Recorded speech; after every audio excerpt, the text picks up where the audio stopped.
Welcome, everyone, and thanks for sharing a little bit of time with us. My name is Bruce Gomberg. I'm the director of the Maine Orthopaedic Review, and I'm here with some of the great faculty from the Maine Orthopaedic Review, who I'll introduce in a minute.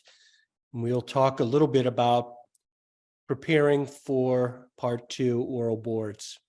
I just want to introduce myself a little bit. I've been the director of the Maine Orthopaedic Review for about 16 years now, and have been heavily involved in resident and fellow education in this capacity.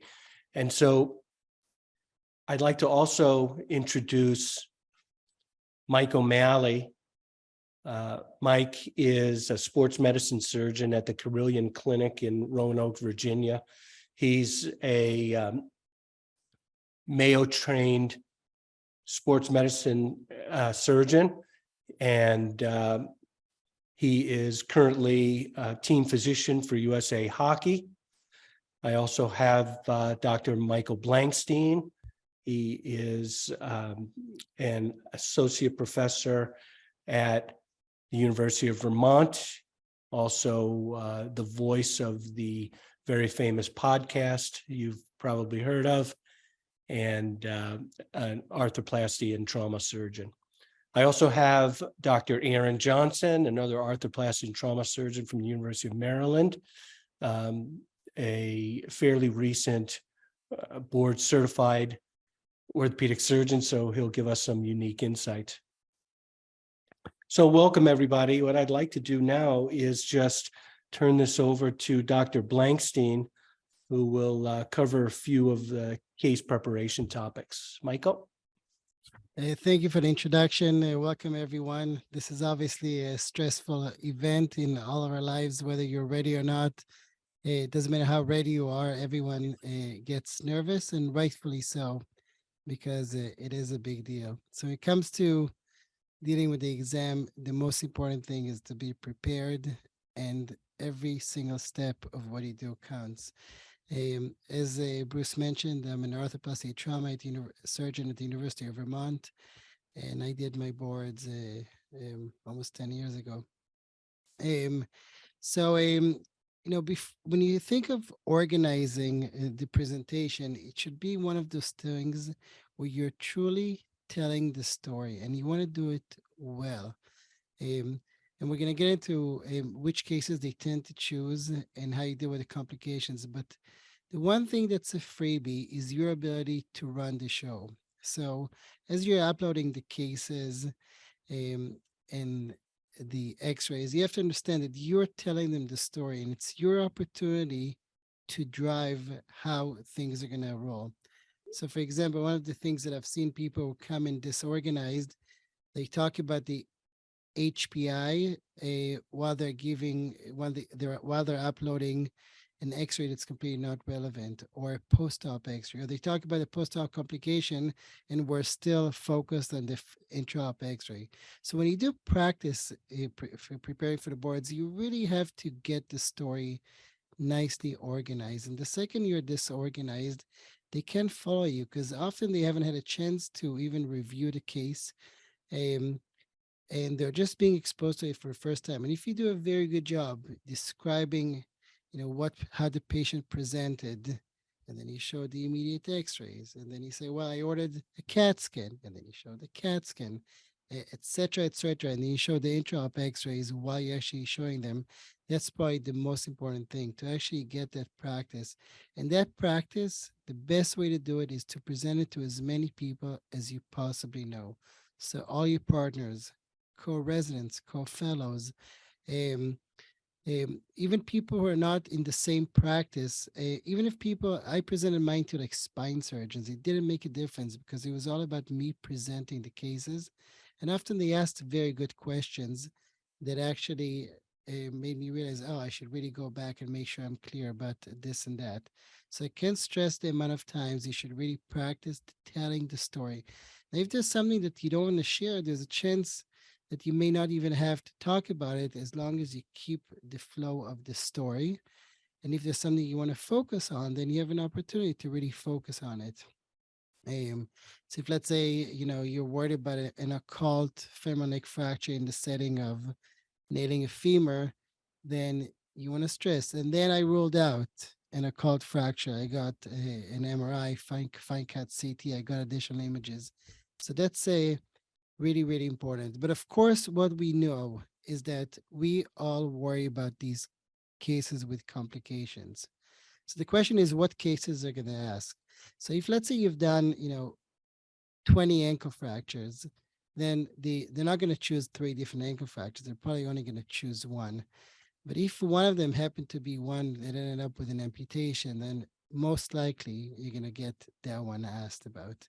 And it doesn't mean that you're a bad surgeon.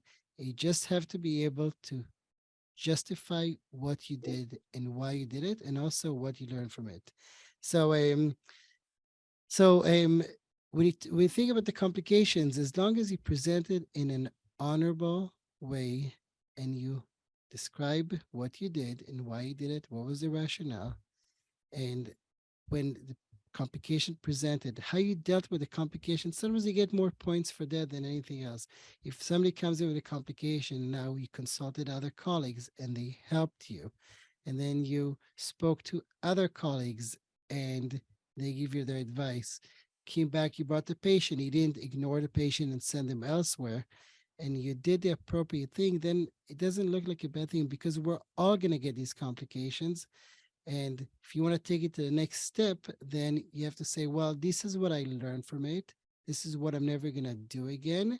And as a matter of fact, turning it to something very constructive, like saying, as a result of that, from now on, I have a pathway where everyone that comes in with this problem, I automatically um, create a new approach. For example, if somebody ends up with a DVT, so you can say, well, we took a systemic approach to this, and now we have this algorithm and a pathway, how we've standardized the way we treat everybody post-operatively, for example. So what cases are going to get chosen? Chosen again, the complications most likely.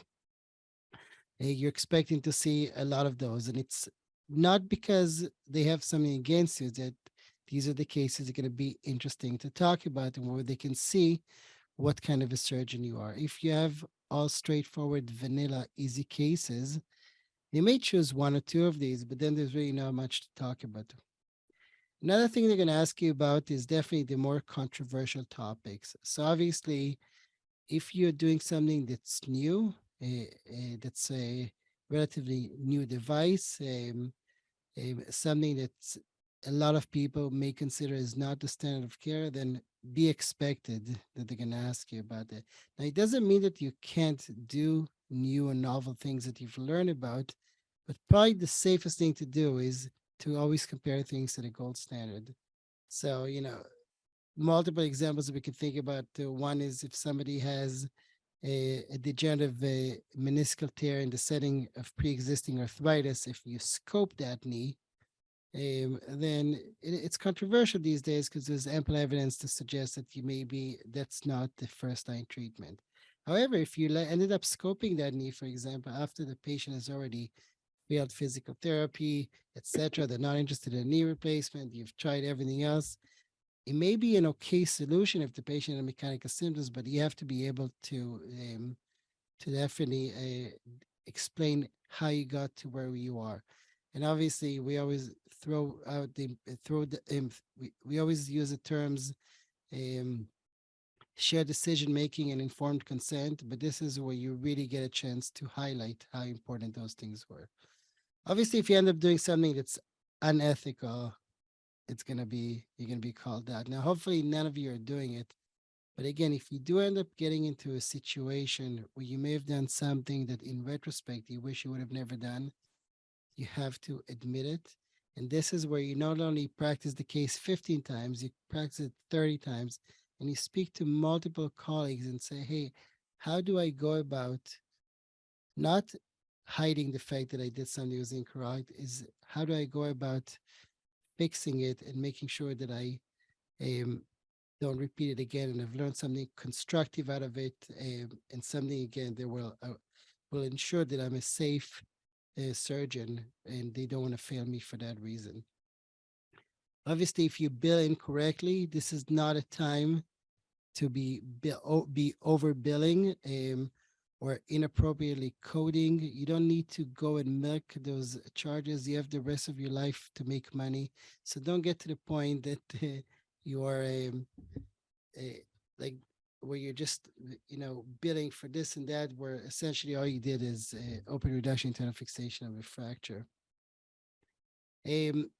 One of the best advice I give people is let's not operate. I mean, try to never, but at least in the first few years of practice, let's not operate on the gray zone. So we all know where surgery is clearly indicated. 25-year-old comes in with a segmental femur fracture. Most people would operate on that, right? So you're probably going to nail that femur. An 80-year-old individual who's walking and talking and not too unhealthy, coming with a hip fracture, there's no controversy there, right? You're going to do the right thing, which is to operate. But if somebody comes in with a partial ACL, mid 40s, small meniscal tear, didn't try any PT, not an athlete, maybe that's not going to be the first one you present. I'm just giving a random example. But when somebody could be treated conservatively, then that's a good time to think about it. And if you have chosen surgery, then again, you want to highlight the fact that hopefully the patient did fail conservative treatment. And again, the key is let's go for the gold standard procedures. Let's go for the ones where no one would dispute that you did the right thing. If you did, again, come up with ways to justify it. And of course, if you keep on using poor techniques and you have repeatedly poor outcomes, so if you fixed 3 proximal humerus fractures in a row and every single one of them, you had a screw that was in the joint or the plate was inappropriately positioned or you mal-reduced the fracture, and that seems to be a recurrent error, then it's something that's going to be picked up, especially if they end up with a complication. So again, the advice is very simple. If you do the right thing right off the bat, you're not going to have any issues. If they pick up complication, don't worry. They're picking it because that's what they are supposed to do. They're going to pick the cases that are a little bit more controversial, the cases that were a little bit with complications, and it's okay as long as you approach it in a way that's ethical and you really try to show that you tried to do the right thing. If there was an error, it's okay. You dealt with the complication. You spoke to the patient. You took care of the patient. You consulted what was necessary. And you've learned the lessons. And it's okay to say, in retrospect, I wish I would have done it differently, but now I know. And ever since then, I've actually been doing it this way. And now I have a new pathway and approach to the way I deal with the same problem where I struggled before. So I think we'll stop there for now, but we'll continue talking about this more later. Thank you, Michael. I agree with you. I think that your biggest challenge is to prove to the board that you are safe and ethical. And that's really what this is all about. And those are great tips on how to do it. I just want to remind people that if you do have Q&A, you can put Q&A in the chat box, and we'll hope to get to that. For the next speaker, I'd like to introduce Dr. Mike O'Malley, who's going to speak about some things that he did that he thought were right during his preparation period. Mike? Hey everybody, how are you? I'm Michael O'Malley. I will apologize in advance. I'm at home and I have 3 young kids right before bedtime. So if you hear some screaming in the background, that would be them, not me. Thanks, Bruce. So a few bullet points to talk to. I'll try to be, kind of as quick and keep it as simple as possible to make sure that you guys have time to collect and ask any questions that you may have. But the first point is, and there's going to be a little overlap with what Dr. Blankstein talked about. Did a great job about talking about his topics, and there's a couple that overlap with his. The first being, seeking input early on during the collection process. Basically, you know, how I approach this now, I'm just shy of 9 years now for my board collection. And I sought input from everybody, and it didn't have to be, you know, sports related. It was everyone. It was, you know, hand, joints, foot and ankle, everybody that would talk to me about it, I would talk to, I would present to. It was past attendings by way of telephone and computer, because the virtual stuff really didn't exist yet then. It was current colleagues, it was past, you know, residents, other fellows. There was actually orthopedic surgeons within the community that I asked to present to who didn't even know me, so that I can get a good sense of what I needed to improve upon and what I had, you know, that was pretty well solidified and I was pretty comfortable with. It kind of keys in or ties into the next point, which is, you know, just kind of making sure that you have everything in order, in the appropriate order, before you upload it to Scribe. Now it's pretty self-explanatory when you do upload it. But the thing that I found when I was uploading is that once I upload it, it allows you to take a look at the whole record so that you can see how it flows. And so when I was presenting these topics, I wanted to make sure that, you know, I had it in the order that I wanted, because as Dr. Blankstein alluded to, like, you control the narrative, you control how the case goes. They will make every attempt to interrupt you to try to get you off your game. But if you know, just through repetition, know your cases back to front, front to back, then you won't have any trouble picking off where you left off once you have answered the appropriate question that they asked.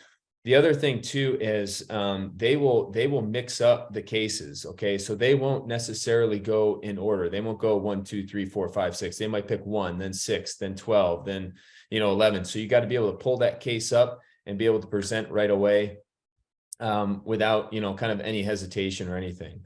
Their goal is to try to kind of confuse you a little bit as you're presenting. They want to question what your decision making was from the initial time of presentation to, you know, imaging studies to the clinical decision making in regards to operative versus non-operative treatment. But they'll go back and forth to try to mix you up. The one thing that I did at the recommendation of one of the people that I presented to that had just taken their boards, and I thought it was a good recommendation, was I gave like a brief synopsis before every case. So for instance, if it was a young patient with an ACL tear, I would say this is a 16-year-old young female active athlete that I'm presenting for an ACL tear with a complication for re-rupture.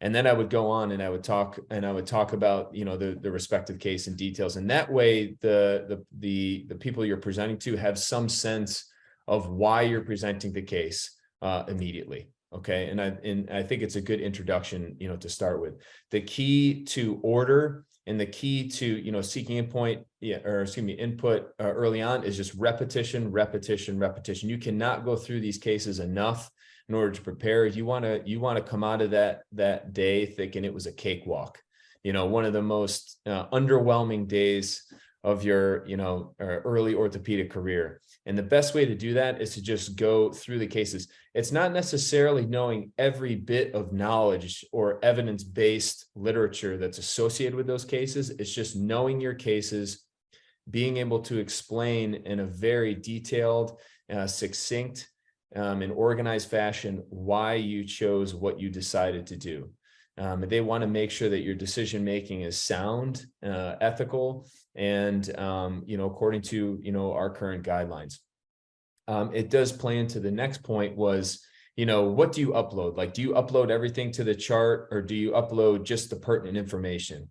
I will tell you, just upload the pertinent information. You have a story to tell. You don't need to tell every single detail of what was involved in that case. You only have 10 minutes to present these cases, and it's going to feel like a minute. And so you want to be able to make sure that the case that you're presenting has everything that they need to see that shows that you made good, sound decisions from when that patient walked into the room until your last follow-up visit. There's going to be certain cases too. I mean, there's going to be cases where patients were lost to follow-up. There's going to be cases where it followed the exact timeline that you wanted to, like their follow-up periods. They might show up with where they were lost for months and came back with infection. You just need to present why that happened and how you managed it and how you handled it. But you do not need to upload every hospitalist note that they did when they rounded on the patient, every therapy note, while they were, in the hospital, recovering from their, hemiarthroplasty from their hip fracture. You don't need to include those things.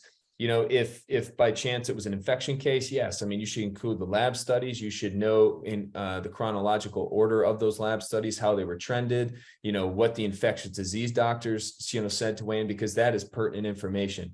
But they don't need to know, whether or not the patient was touchdown weight bearing or weight bearing is tolerated post-op day 3. That's not, overly concerning. So like, I would just make sure you get a sense of what is pertinent to the case and have that uploaded. And the only way to really do that is to go through these cases over and over and over and over again, so that you understand the flow, you understand what you want to present and what's important. The last point of what I'm going to talk about, I'm actually going to kind of key into this, because the last point on my list of topics to discuss was what don't you upload?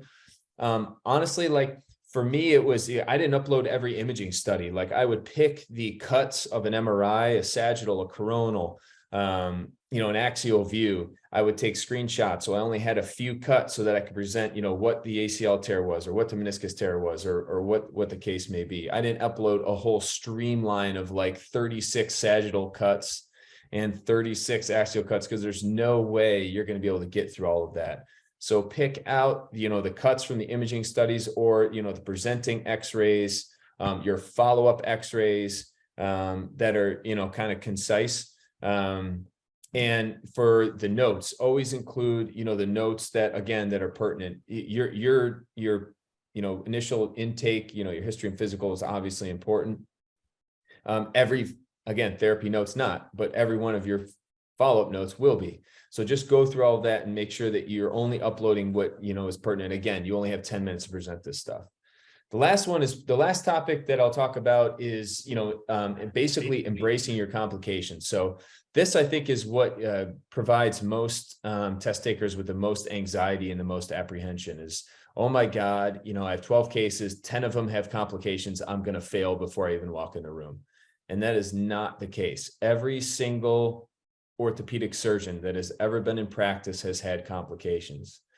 The issue is not that you had the complication. The issue is, how did you manage the complication? So what your decision-making was, what your thought process was. Do not think because by chance, they chose that like more of your cases have more complications than the ones that don't. Like that's not going to, you're not going to fail for that reason. You're going to fail if, your decision-making along, the process was not sound. You don't want to, have to, defend the fact that somebody had a periprosthetic fracture and you gave them oral Bactrim and followed them up in a month. Like that's not a good decision-making tree, right? You want to be able to defend that, yeah, you did, all the right things in managing the patient. Bad things happen with surgery. You're going to learn that in your long careers, that, you can do the best work, you could do the best surgery for the patient. You can have the most, pristine indications for surgery, but you might still have complications. And that's the value in having a, 5 to 6 year training process for what we do, right? That you're not necessarily training for the basic bread and butter stuff. You're training for what do I do when something bad happens? And they want to make sure that you're prepared for that. They want to make sure that you're making those sound decisions to help that patient when they're, when they're probably the most vulnerable when they come in and see in the post-op. So those are the topics that I had to present. I'm happy to answer, when the webinar is, wrapped up with the speakers, I'm happy to answer any questions anybody, may have in regards to these. Thanks, Mike. That was great. Great. I'd like to introduce our next speaker, Dr. Aaron Johnson, who is at the University of Maryland in shock trauma, who's an arthroplasty and trauma surgeon there. Aaron, take it away. Thank you. Thank you, Bruce. So I was asked to talk about some of the logistics of how you upload your cases and describe. I think the first sort of biggest piece of advice I have is don't underestimate how long it will take you to go through this process of pulling all the notes and getting everything. If your image packs is like ours, everything gets archived after a couple of days, and you go try to find those images and they're gone. So I think to piggyback on the things that the mics have said previously is you want to tell a story with your case presentation, and you want to sort of have that story clear, and you want to tell it with what you upload, and you want to tell it with the notes, and you want to tell it with the x-rays. And it's sort of a trade-off between giving enough information so that you can tell the story and present the full story, because you don't want to keep anything, but not giving so much information that they can't sort out what the case is and what you're talking about. So for me, my practice had a couple different parts, which I think most of you will fall into, right? So I have sort of the elective patients that are getting, in theory, well-indicated surgeries on optimized patients. And that's sort of a different story that you are going to present with your cases and your notes and your images than the trauma patients that come in. So your trauma patients, they pick you, you're not picking them. You just happen to be on call and taking care of them. So those patients, it's a different set of notes and it's a different set of images and things you'll need to upload. So I'll sort of speak about those two differently, because I think I thought about them differently when I was uploading these cases. So for the elective cases, I wanted to, show that I had maximized non-operative treatment whenever it was possible. And then whatever the last note was before I operated on them, I sort of considered that the final H&P to upload. And I tried to talk about all of the any sort of optimization criteria, and especially indications and risks and benefits, and any of those sorts of discussions that you had with the patients. So that should all sort of be in those notes. You obviously want to include your op notes, your pre-op and post-op imaging, and then if it is a complication, which they will find, you want to make sure you have sort of relevant documentation. So if it's a medical complication, say the patient got readmitted, any sort of pertinent note from when you saw them in the ER, or if they went back to, another hospital that you had picked as sort of a complication for readmission or something, you want to put a pertinent note from that. But you don't need to put every note from every physical therapist or everybody that saw them when they were in the ER. Return to the operating room, you want to include those op notes. You want to include any x-rays of whatever the complication was that may have happened that led to returning to the operating room. And then any post-op x-rays that sort of show how you dealt with whatever the complication was. I think whenever you have any sort of consultants that helped you with decision-making for driving the care of these patients, I think that's relevant. I don't think you need to include every cardiac optimization note from before surgery, but to Mike's point earlier, if you had an infection and the ID folks were involved, I think that's relevant.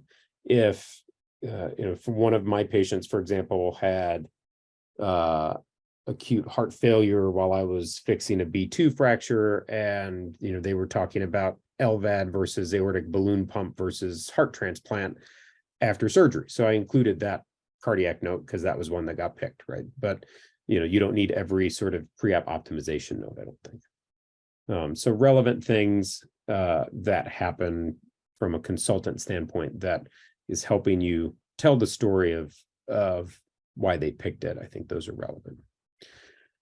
One of the questions is how to navigate your hospitals and office logistics. And I think the EMR has really helped a lot of this, but a lot of times you have a lot of different EMRs you're going to have to go back to, right? The office may have a different EMR system from the hospital, and you may have multiple different hospitals that you're working at. So just give yourself enough time. You may not have remote logins for everything. So, you may need to go back and pull notes from on site as well. So it's just something to keep in mind as you're collecting all of this data. Another thing to also keep in mind is that they want things de-identified. So there's various sort of tricks and things you can do to de-identify the notes, but what I did was I made a PDF out of our EMR notes, and then you can use Control F to go find any of the names anywhere and redact them. You can also print them out and blackline them and then scan them in, but all these things sort of take time. And so sort of comes back to my original point, is just don't underestimate how long it can take to get all of this stuff uploaded in the right way. And then you want to make sure you have all the right contacts for people to certify things and sign off on any list that you have, because that can be a challenge. That these are people that sit at a desk and work an hourly job. They aren't necessarily going to respond to an email at 10 or 11 o'clock at night the day that you need it certified. So keep all that stuff in mind. Let's see. So, and another point, I think when you're sitting down and you have your case list, try to ask yourself, like, why was this case picked? And you may not know, and it may have been a case that didn't have any problems, and that's fine. But I think you may have a good sense of why these cases get picked. And I think curating the notes and the images so that you can tell that story is a useful exercise to go through as you're sort of preparing to upload all of this stuff. Thank you, Aaron. I appreciate it. Hey, Bruce. Yes. Hey, Bruce, can I chime in 1 sec? Because there's just one thing I just wanted to talk about that I totally forgot to talk about. And again, it's regarding the complication stuff, because I just think it's important to mention. And I apologize, I forgot to mention it. So, because I do think that this makes people the most nervous. So the cases where you had complications, these are actually the best ones to talk about, because it will consume the 10 minutes, right? Like, you will be able to talk about every aspect of that case, and you won't be there, to sit with any dead time. So I will give you an example. And this happened to, a couple of my buddies as well on test day. Like they presented, a case that did not have any complications. They had about 3 or 4 minutes left. And then they just started pimping them on random stuff. Just to like fill in the space. It's like the worst thing ever. They just like start asking questions on random stuff. It's regarding like the case, but for instance, like mine was like a knee scope. So then I had dead time, and I had to talk about the composition of articular cartilage, right? Like who wants, who wants to do that? So what I would tell you is that, like, it's actually a good thing that you have more stuff to talk about, because it will consume that time. The other thing too, and this is a little bit off topic from what I was supposed to present on, but just something to mention, because I don't know that we did, was a common question that's asked is, do I have to know all the literature, pertaining to that case? And the answer to that question is no. But I will tell you that it's important to know some literature, in regarding that case. So like, whatever the case may be, like non-op versus operative treatment of proximal humerus fractures, or, it's a good example. It's where, ORIF of clavicle versus non-operative treatment. No, some literature that defends whatever, choice you made, so that you have some evidence-based, medicine to back up the decision-making. You don't need to know every article. You don't need to memorize like all the authors and so on and so forth. But I would just know maybe 1 or 2, very pertinent and up-to-date pieces of literature that kind of defend, what you do for each case. I think that's, pretty reasonable. Another, I just want to add to that. I think you're absolutely right. You don't need to know everything on every topic, but they want to know that all of your decision-making is based on some type of proven science. So I would have some type of literature or proof that backs up every major decision you make in taking care of these patients. Yeah, I agree with that completely. You should know some of the landmark papers, so we all know that those exist in our respective fields. Some of the big randomized trials that we all tend to quote, so you want to know those. But another excellent resource is actually the Academy's guidelines. So if your topic is on something that we had guidelines written on, then it makes the conversation significantly easier. So look for those, because now we have clinical practice guidelines in a lot of what we do. And most likely half of the cases you did have guidelines written on them. I want to say one more thing about complications. Again, when we think about complications, the ones that are that happen as a result of something that you may have done incorrectly, but these are actually quite rare. Most of us do pretty good job with surgery. So sometimes you'll have a complication that's purely as a result of an error that you made. You didn't realize the screw was too long or something. But usually it's actually stuff that's not in our control. For example, a DVT, an infection, even a hip dislocation. Maybe you did everything right. You obtained the length offset, aversion. You did everything right, and the patient ends up dislocating.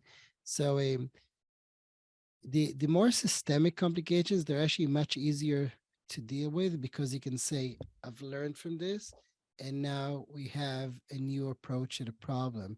As a matter of fact, we even went back to our QA department, and now every single person that gets admitted with XYZ gets the following.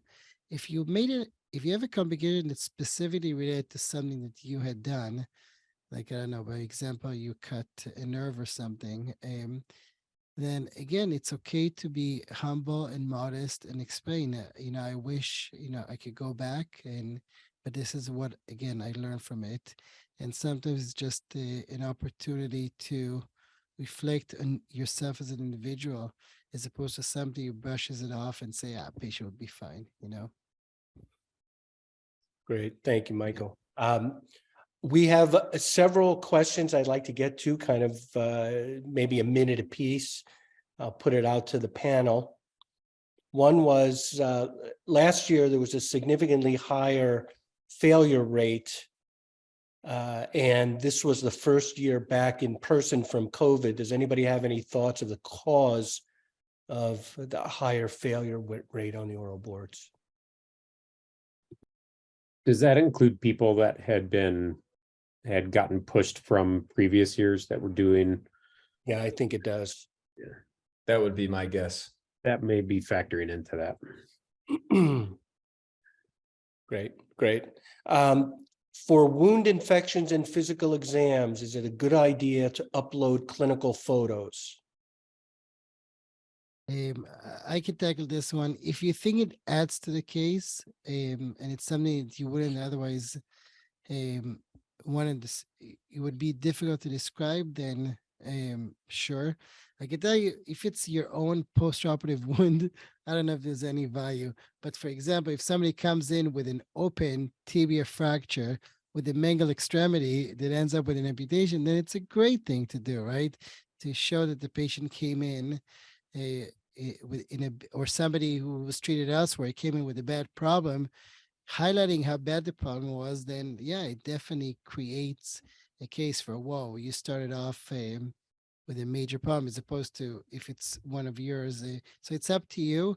I think that these days, a lot of images, clinical images, are put in the chart, and they often really help with the story. They often demonstrate how severe the problem could be. I think there would be a very rare instance where you would have to include a photo of a physical exam. I think I think just including your notes on what you found on physical is probably sufficient. I don't think they need, trying to think of a scenario where that would maybe help. I don't know that there is, honestly. I think just the documentation of what your physical exam was is probably sufficient, but I totally agree with pictures of, like, if there's a wound issue or grade 3 open tibia or something like that, it's that is useful information, probably helpful.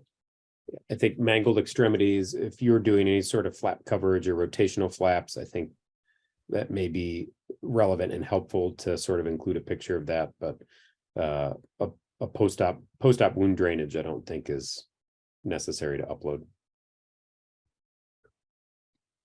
Thank you, guys.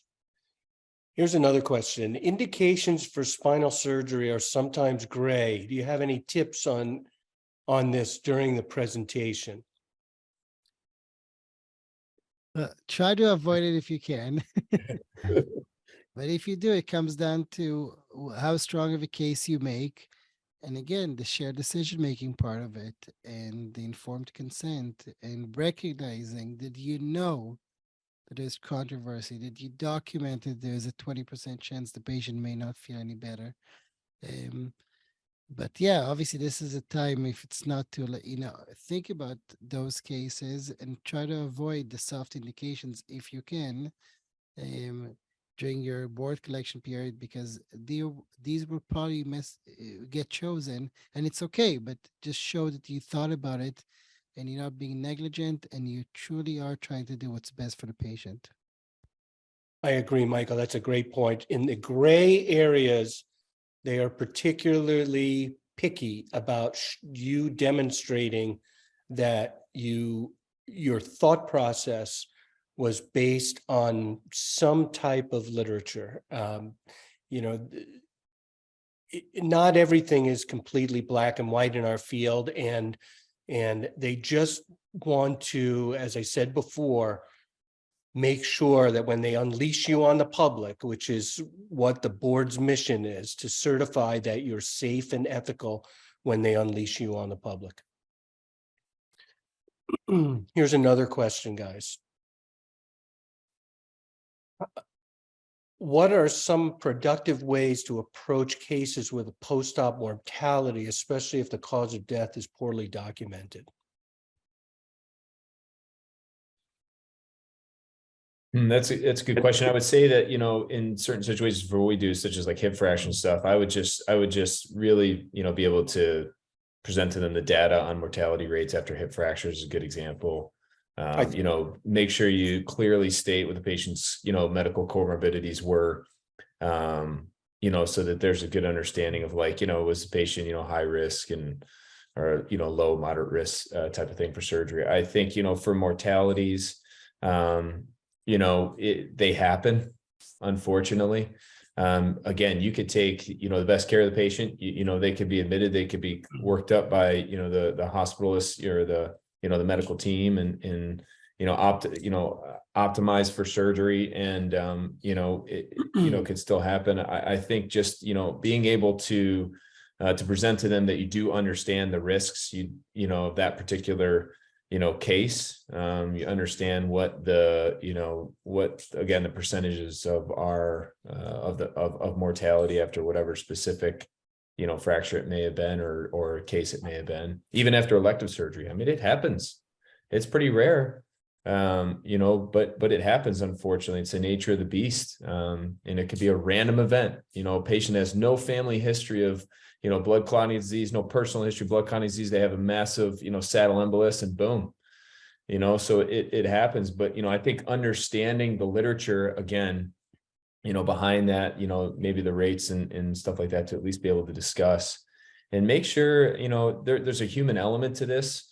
The panelists are humans as well. They want to see that you are a thoughtful, sincere, caring, physician. They want to see that you have maybe a little bit of remorse or, that it affected you. They don't want to see that you say, yeah, patient died and, moved on to my next one. They want to see those things, from you. So that would be my, for what it's worth, that would probably be my best recommendation for that particular situation.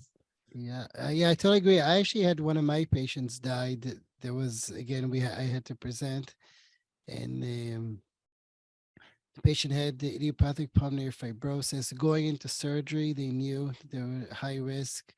And again, what I did was I consulted medicine before and the appropriate subspecialty services. And afterwards, as soon as the patient had difficulty breathing, we consulted the services. And I think the only thing I was able to demonstrate is the fact that when the patient was in the ICU, I rounded on the patient every day and I cared and I was there. And there's notes. These are notes that were just highlighted that I really felt bad. And I said that, that was exactly what I said. This was a horrible outcome. It still makes me sad. But it's exactly just like you said, it's okay to show that. And obviously, again, what if you learn from it and what could you do differently? Sometimes there's nothing you could do, but sometimes like maybe I should have consulted this service or, something like that. But we can't control that again, especially in some populations. And I think most of us will have, if you have fractures to present. So I actually had a patient who was a revision total knee that got chosen, and she ended up, so I had seen her it was a couple months post-op, and she was doing well. And I never saw her again until I pulled the cases for my final list certification. And she had actually gone to her PCP and multiple other providers out of state after she saw me and got multiple narcotic prescriptions and actually killed herself a couple weeks after that. So that one got picked. And so I was sort of prepared to discuss opioid crisis and opioid prescribing patterns. And, that's one that mortality was sort of questionable documentation, but I included it, and it was one of the cases that got picked. And, we had not written her for narcotics, but I talked about how we check CRISP, and we check to, make sure that patients aren't getting multiple sedative sort of prescriptions after these surgeries, because the opioid crisis is real, and this sort of stuff is happening. So that was And this may sound like really shallow, guys, so take it for what it's worth, but like, this is a case where like they may even ask you what the mechanism of action is of like different narcotic pain medicines. And like things like that. I mean, it's like, because it's like pertinent to the case. So from a basic science standpoint, they may ask you like, how is this medication filtered? How does it work? What's the interaction with the other medications? Because it had a direct effect on a patient. Again, it sounds really shallow, but they may ask something like that. Like Bruce, actually, when I was preparing for my boards, I'll never forget it. I had a patient that required, an anticoagulant after surgery, and I presented to Bruce, and Bruce said, no, the anticoagulant, or no, the coagulation pathway, and know how each anticoagulant works. And I got 2 questions on that. I got a question on the coagulation pathway, and I got a question on how my specific, medication works. So that's fair game for them. Mm-hmm. And so just understand that they may ask something of that nature. And if you don't know it, do not try to make something up. Do not try to just say, look, I don't know. I can look it up and get back to you later. Don't try to, fabricate an answer, because they will notice it right away, and they will pounce on that. So. I agree, but this actually highlights why it's important to present to people who are outside your specialty. 100%. Because some of those random questions will come from, the hand surgeon. If you're a joints guy, for example, they'll be like, "Oh, really? You guys use that implant? What is that made out of?" Like, "Oh crap, I don't know the material properties of this specific implant they cared about." Or "Oh, really? That's what you guys do for DVT prophylaxis? I thought you guys do that." And then suddenly you start thinking about that. Or what did the patient get AVN? Oh, it's interesting, because I didn't think it was that medication. I thought it was that medication. So that's why the practice really gets you actually towards those questions, especially those random basic science questions. Here's another question. If a patient ended up going to another surgeon for a second opinion, would you include the notes from the other surgeon on the boards, or do you just leave it as, I sent the patient to see another surgeon for a second opinion? I don't think you need to include those. Yeah, but if you know what happened and you want to share, then definitely do. But to put another doctor's notes in that's a little bit, yeah. I agree. Here's another question. Is there any role for including patient reviews to demonstrate post-op satisfaction or level of care? I would not. Yeah, same.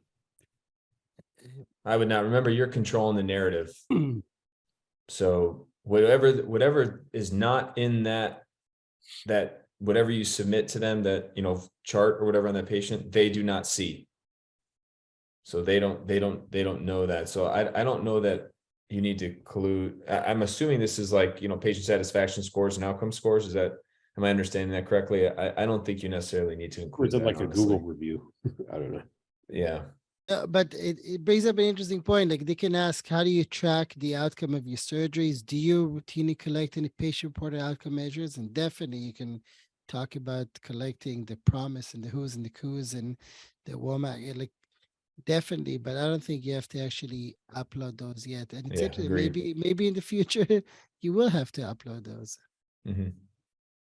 Thank you. I'm just going to have a couple of closing remarks, and that is, I think it's important as you present the case to present it like you were a medical student, or present it like you were an intern, to go through the entire patient's medical history and medicines and prove to them that you're treating the whole patient. They want you to prove that you are a physician first, and a good physician, and then of course an orthopedic surgeon that does good work.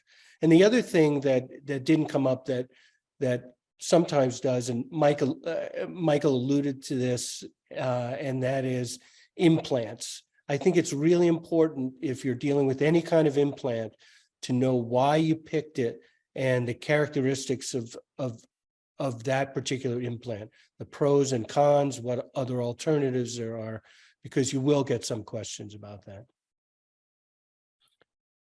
Does anybody else have any wrap-up type remarks? Panelists? No? Um, Good yeah, luck to everyone. good luck. Yeah, One good of luck. I also like what Mike said earlier. That most people walk out. When I walked out, I partied because I actually told my wife, there's absolutely no way I failed this. It was like, there's nothing, I presented the cases. They asked me questions. I knew what they're going to ask me. I gave them reasonable answers. So some people say that this is actually the most fair exam you've ever taken. It's an open book test that you literally wrote the book. So in the end of the day, if you do your job and you prepare, it should actually you should come out feeling good most of the time. So the ball is in your court, and most of the work here is the preparation, and this shows into insight into how much you care and how safe of a surgeon you are. Thank you, guys. I'd like to thank all the panelists tonight and thank the attendees for hanging in there with us, and give one quick plug to the Maine Orthopaedic Review. We really are the only place where you can come and have guys like this go over all 12 of your cases, not just a couple of them, but all of your selected cases. And I really appreciate how dedicated everybody is, and we really do a good job getting people optimized for this exam. So if you have any questions, reach out to me. My email is director@maineorthopedic.com, and you can reach me anytime. I'm happy to help and answer questions that you may have about this, or at least point you in the right direction. And guys, again, panelists, thanks. I really appreciate what you do for us. Good night, everybody. Good luck with your exam. Good luck. See you in June. Good luck. Thank you. Bruce, thank you. Thanks, guys.